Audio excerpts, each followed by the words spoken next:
একদিকে ইউরোপের রাজা স্পেন, অন্যদিকে বর্তমান বিশ্ব ও দক্ষিণ আমেরিকার চ্যাম্পিয়ন আর্জেন্টিনা। নিউ ইয়র্কের মেটলাইফ স্টেডিয়ামে 2026 বিশ্বকাপের ফাইনাল এমনিতেই এক মহাকাব্যিক লড়াইয়ের প্রতিশ্রুতি দিচ্ছে। মিডিয়া অলরেডি এই ম্যাচকে মেসি বনাম লামিন ইয়ামাল কিংবা 39 বনাম 19-এর অসম লড়াই বলে ট্যাগলাইন দিয়ে দিয়েছে। কিন্তু আপনি কি জানেন এই মেগা ফাইনালের আড়ালে লুকিয়ে আছে ফুটবল ইতিহাসের অন্যতম আবেগ ঘন আর নাটকীয় এক গল্প? রবিবারের ফাইনাল শুধু দুই দলের লড়াই নয়, এটি আসলে দুই কোচের, গুরু এবং শিষ্যের এক পরম লড়াই।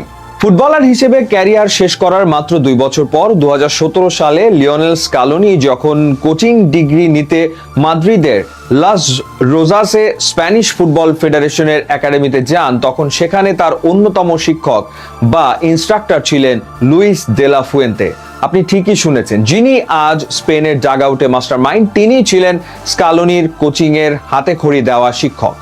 9 বছর আগের সেই শ্রেণীকক্ষের শিক্ষক আর ছাত্র এবার মুখোমুখি হচ্ছেন বিশ্ব ফুটবলের সর্বোচ্চ আসরের ফাইনালে।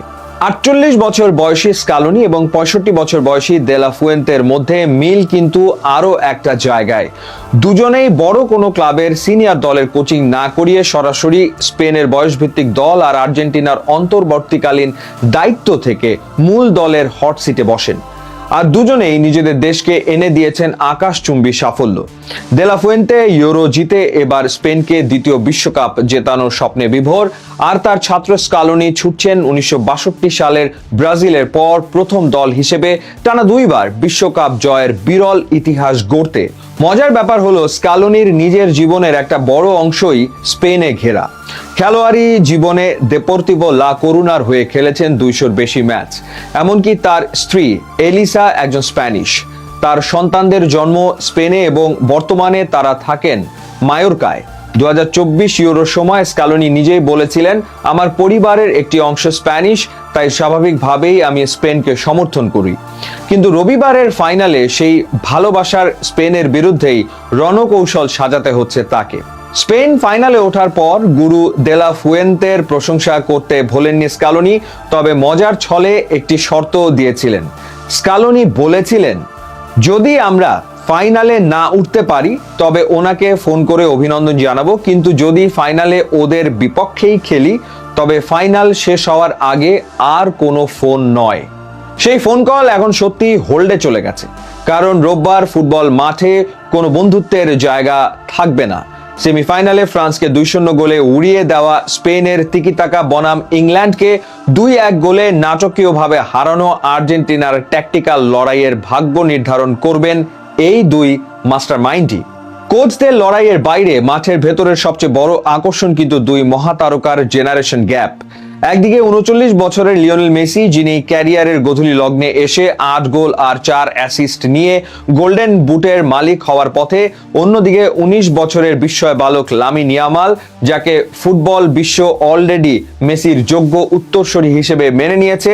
মজার ব্যাপার হলো, ইয়ামাল খেলছেন বার্সেলোনায়, যে ক্লাবটি মেসির হৃদয়ের খুব কাছের। মেসি নিজেও স্পেনের এই তরুণদের খেলা নিয়মিত ফলো করেন।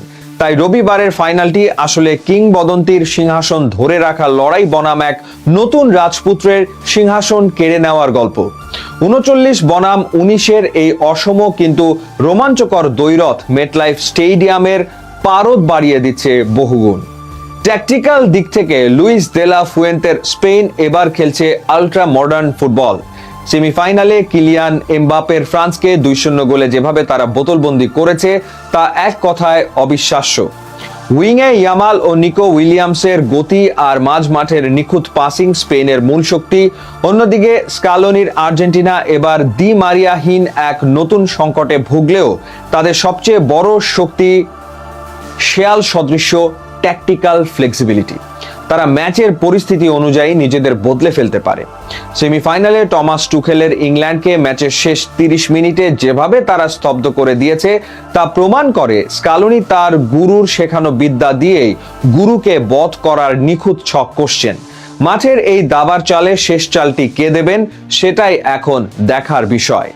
শিক্ষক দে লা ফুয়েন্তের স্প্যানিশ আর্ট নাকি ছাত্র স্কালোনির আর্জেন্টাইন গ্রিট, কার মাথায় উঠবে বিশ্বজয়ের মুকুট? গুরু কি জেতাবেন স্পেনকে, নাকি ছাত্র তার শিক্ষককে হারিয়ে গড়বেন টানা 2বার বিশ্বকাপ জয়ের ইতিহাস? আপনার কি মনে হয় রবিবারের ফাইনালে কার ট্যাকটিক্স শেষ হাসি হাসবে? কমেন্ট করে আমাদের জানান।